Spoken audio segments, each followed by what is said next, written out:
लय निवांत काय विचारात नाही कुठं राहिला इकडे राहा कशा मुलं बाळा काय करता तुम्हाला मी किराणा आणला होता घेणार देऊ रंग तेरी प्रीत का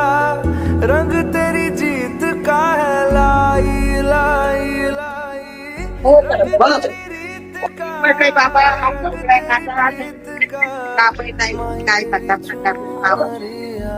काय झालं आता दवाखान्यात गेले होते टीव्हीला गेलं तर ऑपरेशन साधत नव्हतं मग बंदाई केलं मग हात पाळायला गेले होते झालं का मग आता बरं वाटतंय थोडा बरा आहे जाऊ दे आराम करा किराणा घ्या मस्त घेऊ मग आशीर्वाद राहू दे तुमचा आमचे काय गरिबांची आशीर्वाद घ्यायची